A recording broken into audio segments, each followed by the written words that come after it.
Representative Marci Mustello, thank you so much for joining us today.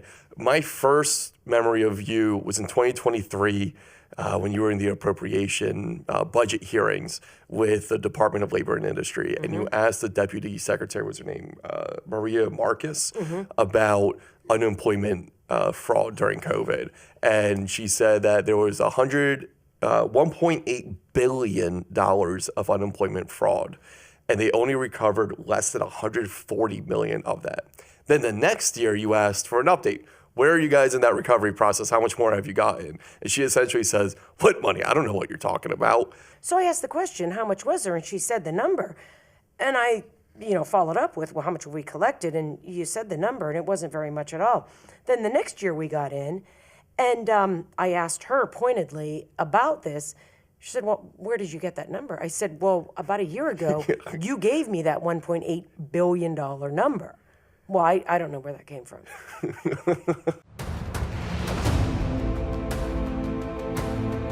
You've entered the smoke-filled room, where we cut through the haze of Harrisburg politics and get to examine the laws and lawmakers that really drive the discussion.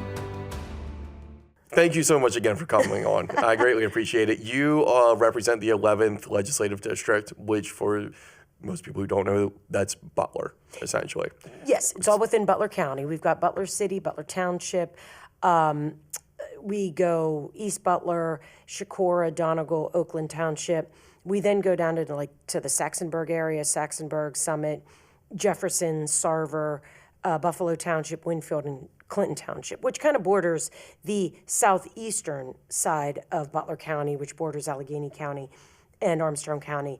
But there's so much of a focus on Southwest that we really need to start focusing more on the southeast, section of Butler County. Because out west, in the southwest section, you've got Cranberry, Mars, really developing areas. They're coming on strong. The candy producers. Is that what you're talking about? Cranberry Township? No. Oh, and Mars. Oh, I was thinking about Mars. the candy. Oh my Okay. Gosh. No. So, and that's kind of what I want to get to here. When most people think of Butler, you said Cranberry and Mars. My mind immediately went to something that had nothing to do with that area. But most people think about the Butler rally where Trump was shot. Nobody really else outside of the people who live in Butler know what Butler is outside of that. What is Butler? Who are your people? What are their problems? What is your district like? My district, they are salt of the earth people. They came from hardworking families. We had Armco Steel back in the 30s, 40s. Everybody's family worked at Armco. You've got a work ethic that doesn't quit in my area of Pennsylvania and really of Butler. We used to have Pullman Standard where they made the railroad cars. Okay. So we had a lot of manufacturing, a lot of steel manufacturing in Butler itself, in Butler City and Butler Township. And they're good people. They're respectful of others' views, very community oriented, always help one another. And during that rally you mentioned, I unfortunately wasn't there. I was actually, my sister was an elected delegate to the Republican National Convention. So she and I decided to leave that Saturday morning for Milwaukee, where the convention was being held, because we had to be out there by Sunday. So my sister and I decided to not go to the rally that day and just do the drive out, because it was, as you remember, it was a beautiful day. You see the pictures from the blue skies and all. And so we just decided to go out. But when I heard about it, that's when the community rallies around each other. We support each other. We supported our local fire departments, our local police officers. And that's what it's all about in my community. And that's what Butler has always been. They've just been hardworking, family-oriented, self-sustaining people. And they want to help. They want government to help them, but they also want to help the government. They want to do what's right. And that's the background I've always had. Hardworking, you get things done and you get places. So they still kind of live by that old JFK saying that, unfortunately, it seems like many people don't follow anymore, which is, ask not what your country can do for you, but what you can do for your country. And that's what it is. We have, in my district alone, we only have one paid fire department. We've got a couple police departments, paid police departments. But for the most part, it's all It's volunteers, and that's what it takes. And sadly, that number is decreasing rapidly throughout the Commonwealth too, which is I'm a huge fan of volunteer fire departments. I lost my house to a house fire September 1st, 2012, and gutted the entire house in Butler Township. And you don't know you need them till you need them. And you know, with this whole talk about volunteering, volunteer fire departments, it's difficult to understand that there might come a time where you call 911 and somebody's not going to be there in the next 10 minutes. It might take them a half hour, might take them 45 minutes. You know, that's just kind of the reality that we have to educate the young people to start giving back, not just playing on their phones and not, you know, forgetting about what built them, what has helped them throughout. So, you know, the village has helped them through to get to where they are. They have to start giving back a little bit too. I mean, just volunteer wherever you want. It doesn't have to be with the fire department. It could be volunteer anywhere. I also deliver for Meals on Wheels. Just bringing meals to people too. You know, every organization is always looking for a volunteer for something. So. And is that through your senior center in your district? No, we have a Meals on Wheels branch in Butler City. Really? Okay. That Gotcha. makes the meals, cooks the meals, and then they have the people delivering the meals to the clients that pay for them. How long have you been doing that for? Probably about 25 years. Oh, wow. Okay. I used to do that when I worked for a U.S. congressman. And I was just filling in because there was just no way I could do it. I couldn't have a set schedule, just depending on what my schedule was going to be. So when they would call me, I would always make that my lunch hour. So when I left for lunch, that once a week or twice a week, whenever they needed me, I'd go out and deliver for Meals on Wheels. So I'd been doing it for 25 plus years. Did you eat any of those meals? No, I did not. Oh. No, I did not, because there's only a set number. Yep. And if I didn't want to come back with anything extra, and I didn't want them to find any foiled containers in my car, so I never did. So did you grow up then in Butler? Yes, I did. Yep. Okay. Yeah, I grew up there. I went to Butler High School, and loved it. I mean, I was an exchange student after my senior year of high school. I went to Germany for a year, but after that, I decided I like Western PA, and I like Butler a lot more. So How has it changed from the time that you were a kid till now? It's changed in some ways. I mean, we no longer have Pullman Standard making the rail cars. Armco Steel is now Cleveland Cliffs. You know, there have been some evolutions, but we also have a lot of new manufacturers that have started their tool and die manufacturers, which has never really left, but they're producing other items that are needed. You know, they're starting to kind of conform to what is needed out there. We've had the gas and oil boom in Butler with the Marcellus Shale. So a lot of those manufacturers are starting to develop new ways to make it easier, to make it safer for the drilling to occur and further distances. So a lot of that, you know, comes from the innovative minds in Butler. And we've got a great Butler County Community College, wonderful community college in my town that educates students to make sure that they're ready for the workforce, to get them out ready to go with what's needed, whatever industry is wanting them. We also have a great VOTEC in our high school that incorporates the entire county, so each of the districts, whether it's Seneca Valley, Monotol School District, Karn City, Butler, Knox School District, that they all come to the VOTEC to learn a trade in high school.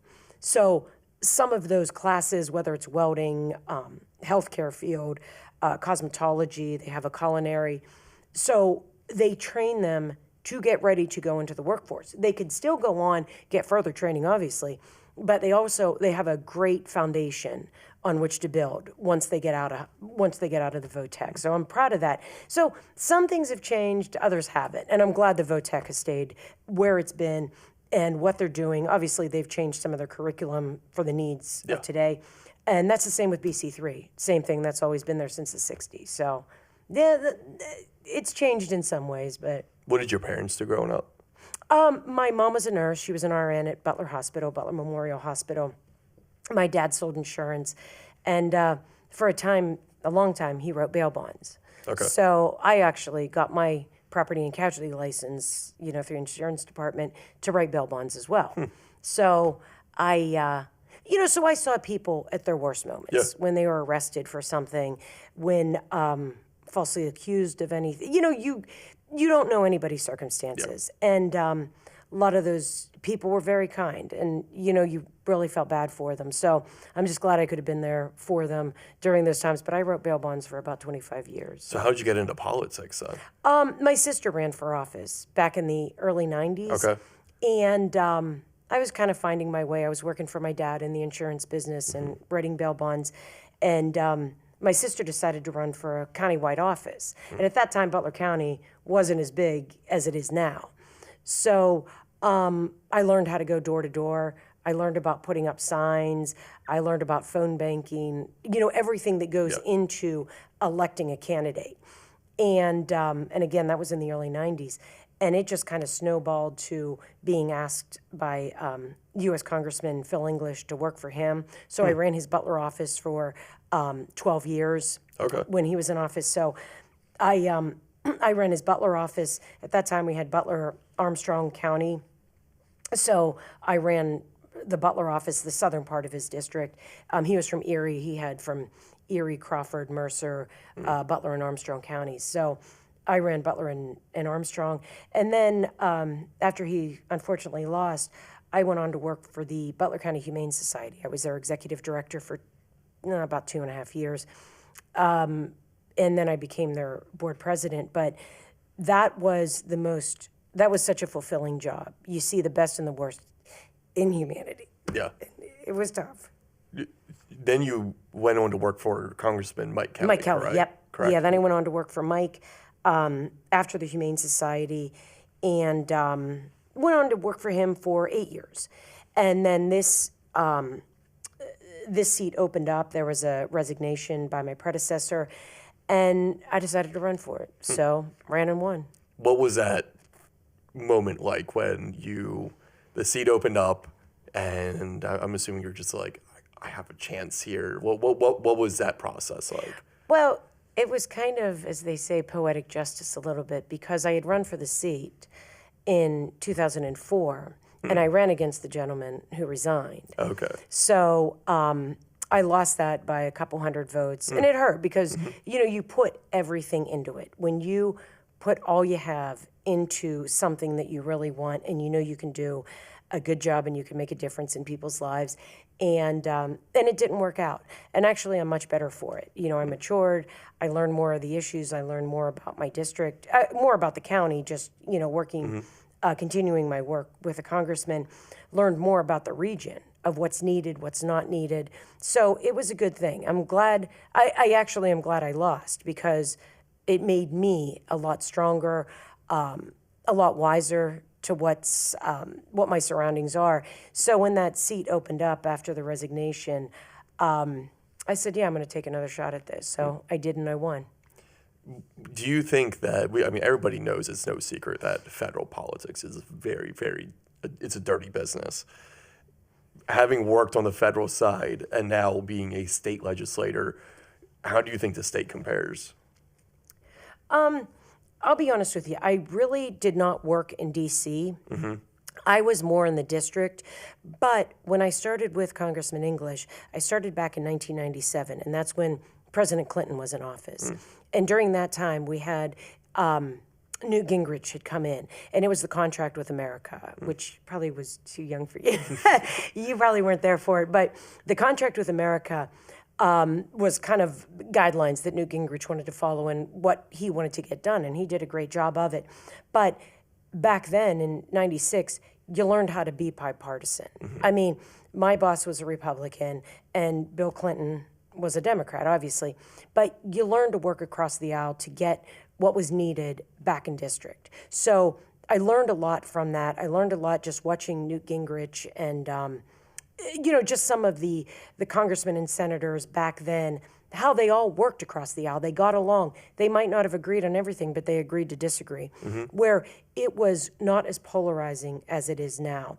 To compare it to now, it is a lot different, because right now I'm the one pressing the button for the yes and no votes. So I have a lot of experience coming from the staff level of it, and I wouldn't have traded that for anything, because I learned what really happens in the offices, what needs done, how to get it done, who to talk to, who not to talk to.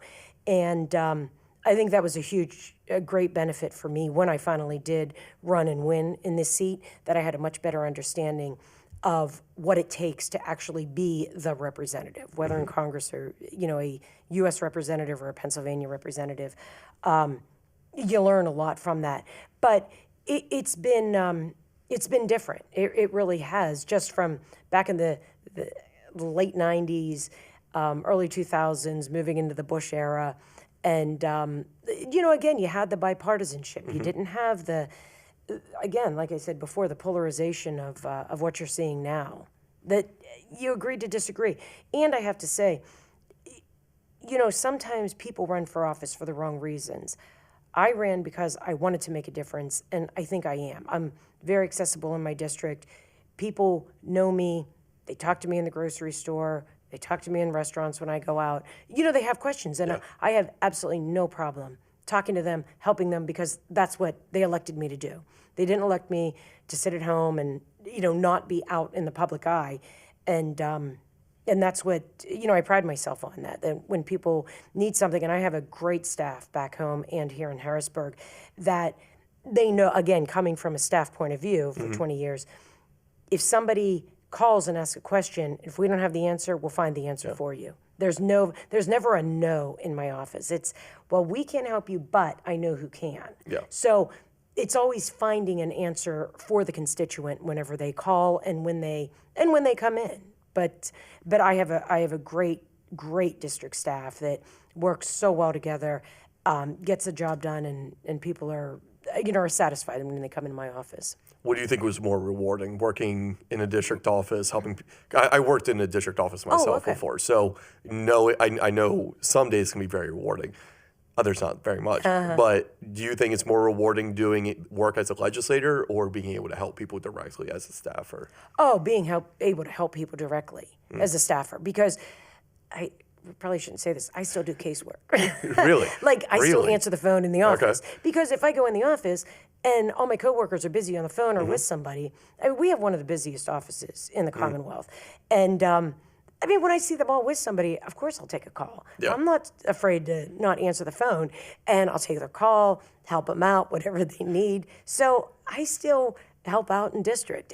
But I think that's where it is, because when those people call my office now, when they called me 15, 20 years ago, they had nowhere else to go. They're like, I'm getting roadblocks everywhere. Can you please help me? So it was always my job to find them the help they needed. Again, it might be a no answer, that we can't help you. The eventual answer might be no, but we're going to find you somewhere that could maybe help you.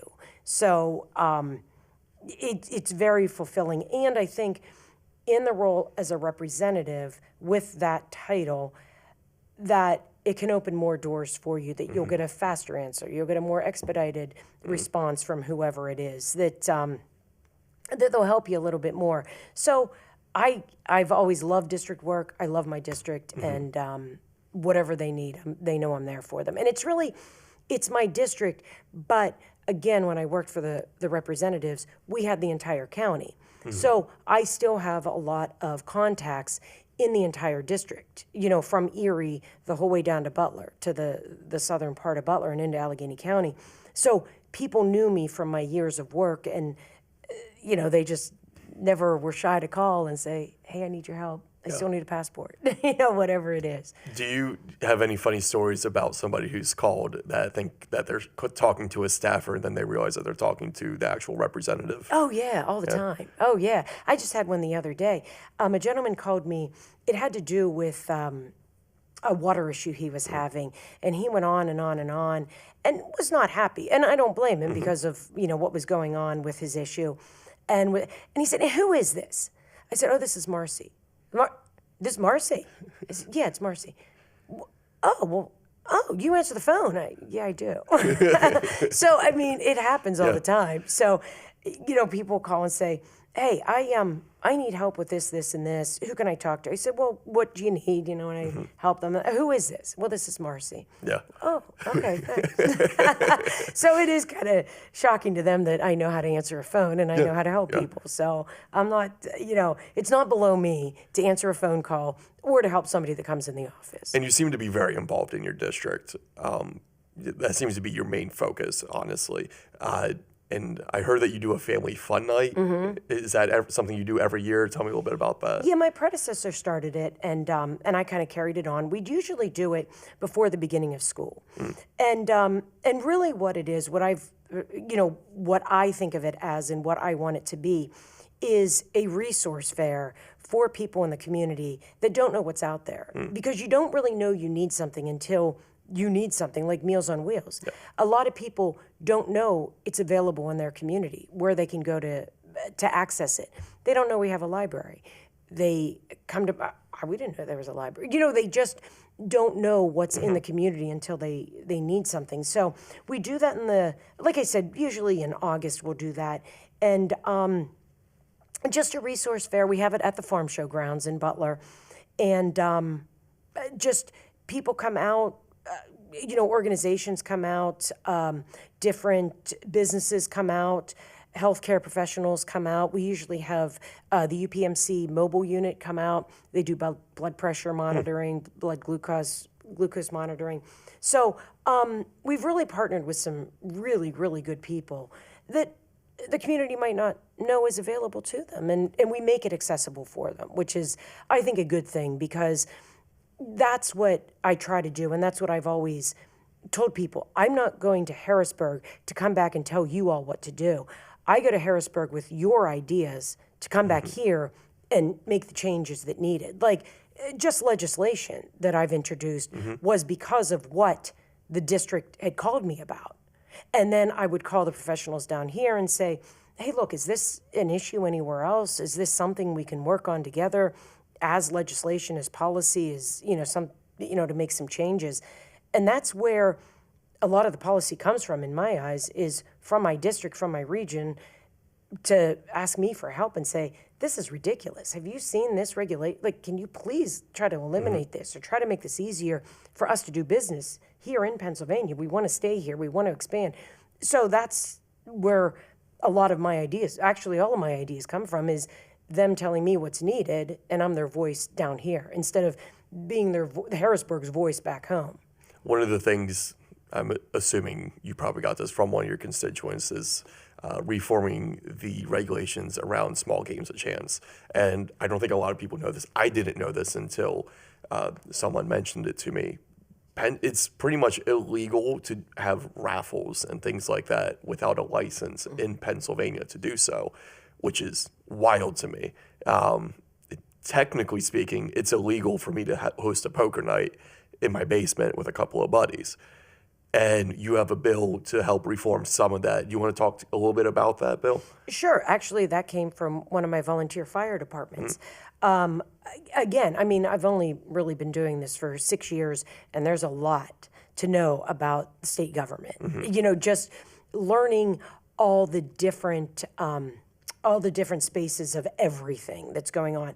But I'm on the Ag Committee, I'm on the Gaming Committee, Liquor, and Appropriations. And as far as gaming goes, I really didn't take a deep dive into the gaming laws and statutes and all. But a volunteer fire company came to me and with some ideas on expanding the amount of prizes they could give out. That there's only, I can't remember if it's 250,000 or 100,000. That's all they can give out annually. So there's prizes. Not only do you need a license to do it, but then they control how much money you can give out from it. Then they have limits, and then they control with organizations. You have service organizations that may do rip-off tickets or any like sort of raffles. VFW, okay. American Legion, Sons and Daughters of Italy. I'm thinking about in my district where they have raffles going on. 60% of the money they raise has to go back out into the community. But they still have to keep their lights on. They still have to pay for the food. They still have to pay all the utility. They still have to keep their building afloat. But 60% of what they make has to go back to a community organization. So, there's so many different things in there. And as you know, I was talking to a lady this morning that we need. Pennsylvania doesn't do anything big. It's got to be incremental changes. So you got to do baby steps every step of the way. You can't just go all out. Like states surrounding us in West Virginia, they have a 3-day volunteer fire department does a 3-day gun raffle kind of thing. I mean, they're raffling off, trucks and trips, all this other stuff. And Pennsylvania has set limits. You have to do this, you have to do that. So I just think it's time to modernize some of... Especially when all of our fire departments, for the most part, are all volunteer based. They're not getting paid. They get very little state money, like in terms of like what their operating costs are. And they could essentially shut down, like most fire departments in Pennsylvania can shut down with one bad fundraising year. And exactly. These regulations just... Yeah, and I just think it's better for an organization, whether you're a volunteer fire company, a Catholic school, my beloved Butler County Humane Society, if there's a way to raise money, raise as much as you can. I mean, it's like it's like profits for businesses. My goodness, do what you can. There should not be any set limits on anything. Raise what you can raise. But again, you have to have safeguards in place. You have to file the proper paperwork and everything. But just make it easier for these organizations to raise as much as they can. So what safeguards do you think, if you had a magic wand, right? We have Supreme Leader Marci Mustello. You could change Supreme Allied Commander, thank you very much. Okay, sorry. You can make any change you want. In terms of small games of chance, what safeguards do you think are necessary, and which ones would you completely throw out the window? Well, you have to have some regulatory guidelines on, reporting what you make, because we see it every day. That just in Western Pennsylvania, somebody ran off with $250,000 from a little league team, I think it was, or a midget football league team. So you have to have some safeguards in place. Whether it's with the organization putting their own safeguards in place with 2 signatures on a check. If cash comes in, 3 people have to count it. That again, I believe in things to protect the organization. Yes, exactly. Yes, exactly. Protect the organization, but also you've got to self-regulate. You can't constantly look to the government for every step of all the regulations that we have. Like, take some responsibility upon yourself. Yeah. Like, do your own thing. Why constantly look to the government and say, well, okay, what should we do? Well, what's best for you? You do what you need to do to make sure that money is not going to get stolen, to make sure that those funds are going to be used for what you're saying it's going to be used for. So, there's ways to do that, and I think that's just one of them. You have to self-police your own organization, first and foremost. But with the state, you're going to have some guidelines in place. And again, we're in the house of 203 different personalities and different volunteer organizations, different service organizations out there. That this one may do it this way, this one doesn't want to do that. So there's got to be a lot of discussion on it. So we just haven't really taken a deep dive into that issue yet. So, but it's something that I really want to work on. And as you know, you've been around for a while. Things don't happen very quickly around here. No, it takes a while. And it's by design, though. I mean, that's the purpose of it. I don't. People often complain about the lack of work government does.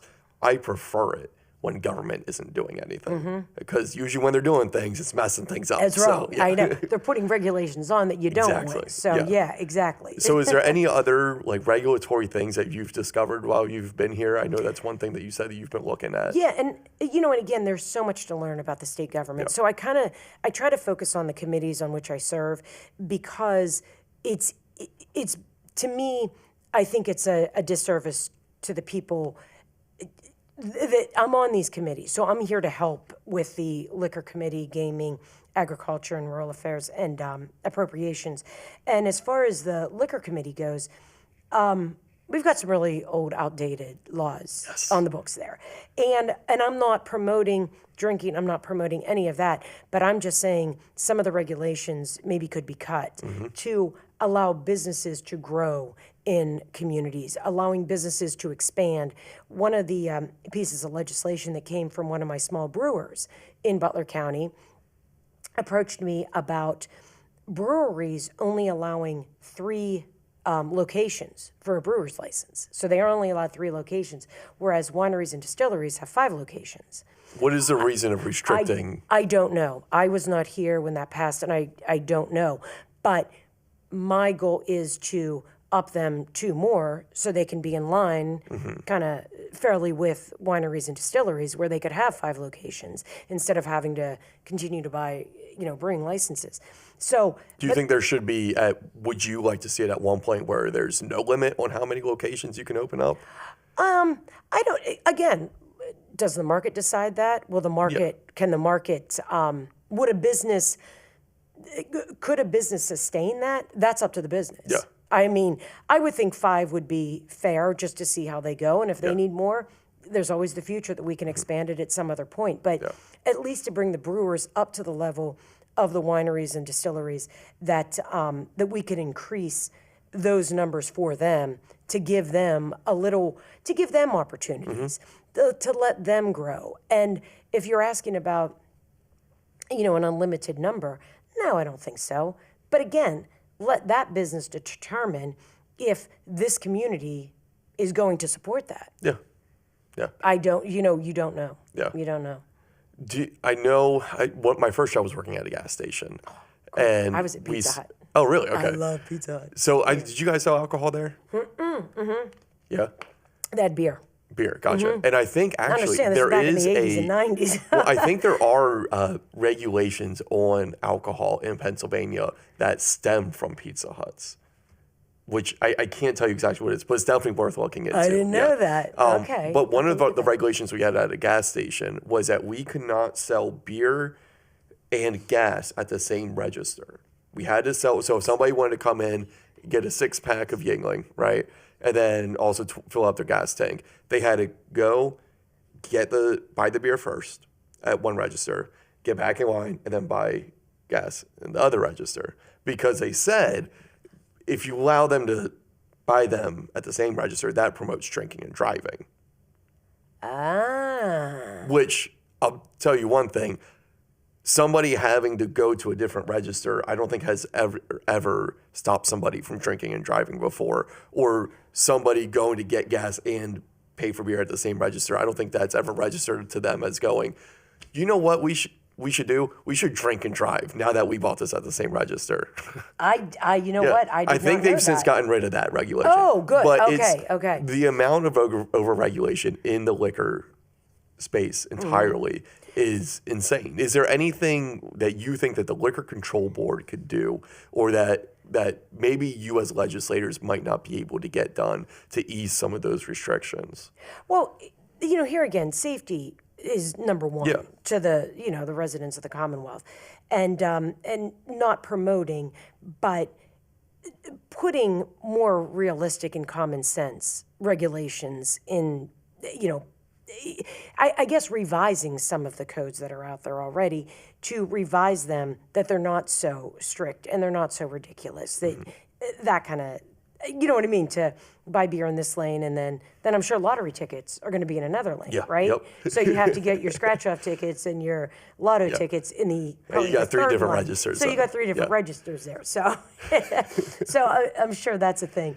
But I think it's just looking, and also we're looking forward. In other pieces of legislation that I have is consumer convenience. That, I shop for myself. I go to the grocery store. If I need to go to the liquor store, I'll go there. I'll go to the beer distributor, whatever.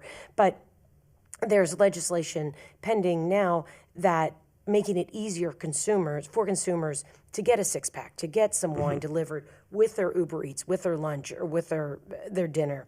So we're working on that right now with some of the regulations in there, and consumer convenience, regulatory issues, and safety.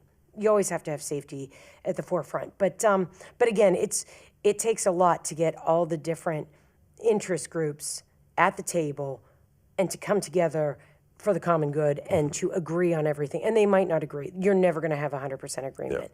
But for the good of the order, we really have to get some things moving just to move forward into modernizing some of these things. I mean, what's the saying? I'm probably butchering this of, it's a good deal when both parties feel like they've been screwed. Yeah. It's true. That's true. That's a good point. Never thought of that. Do you think, I see both sides of this. What are your thoughts on privatization of the PLCB?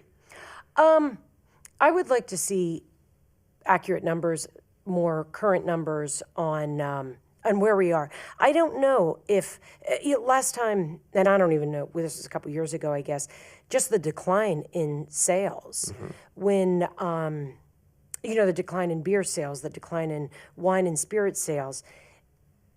Is it worth it? I don't know. I'd like to see some of the more updated numbers on the sale of liquor, if it would be worthwhile to sell them off to get the state out of the entire industry. You're never going to see it, I don't think, in Pennsylvania right now. Something like that going to happen. Maybe change in administrations might look at it differently, but right now we won't see anything. But I think it's something to look at.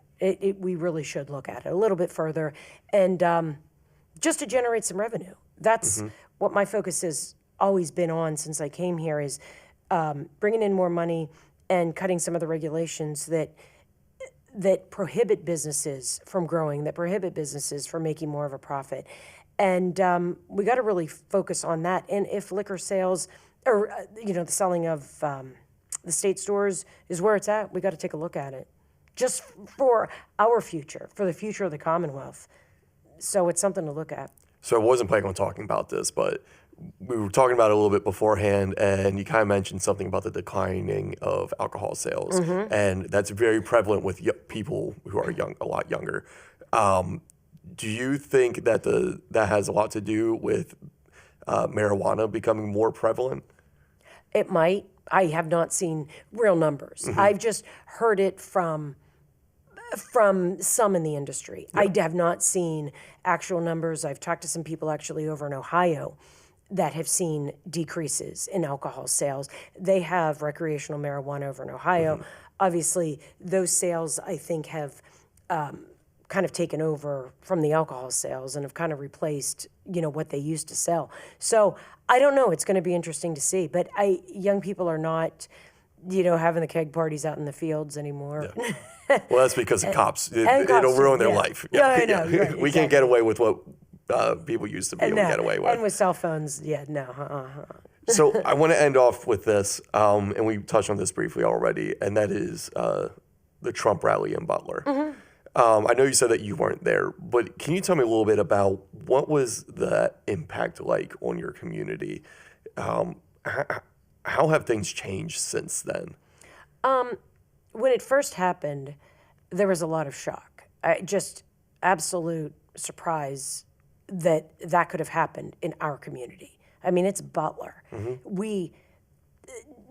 It was just something so out of the ordinary for the people of Butler who wanted to come out peacefully support, their candidate, and to have that happen. It was just an unbelievable experience. As you said, I was not there, and but the people that I talked to that were there were traumatized by it. I mean, they really were.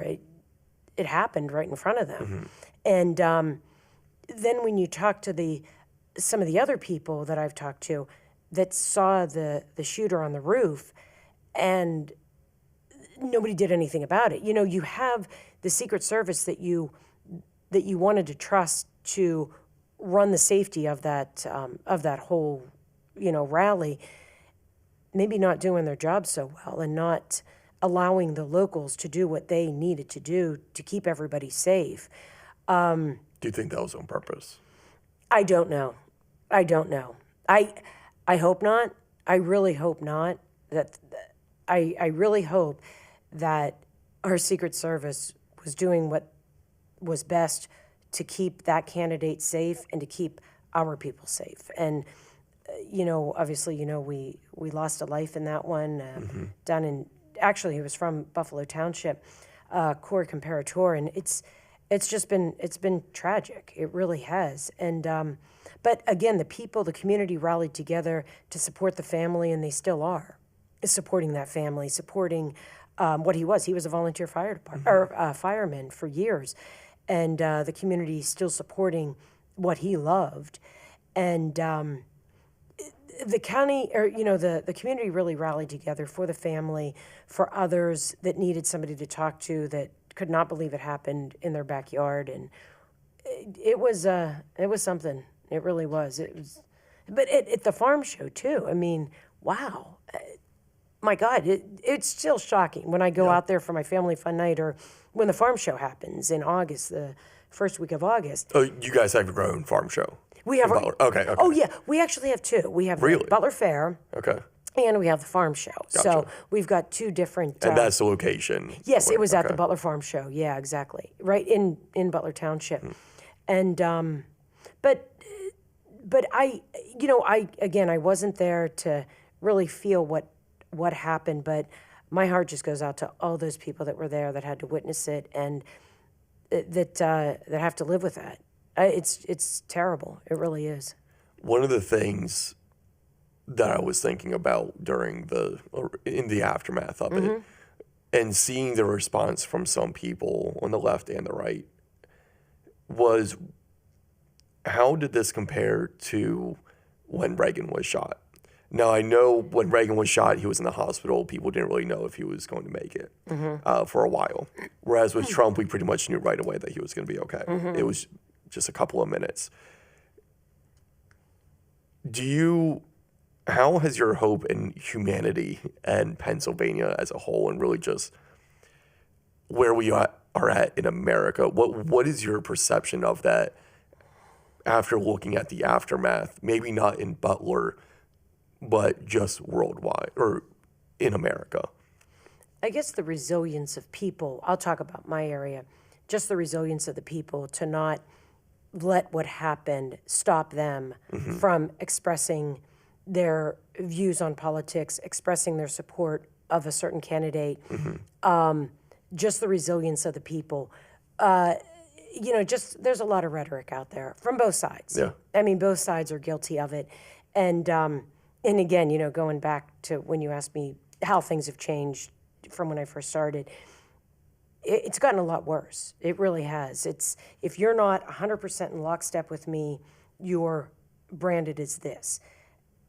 But you have to have your own views on things because you're not going to walk in my shoes. I'm not going to walk in your shoes, so I can't judge how you felt about what happened that day, if that's what you're talking about.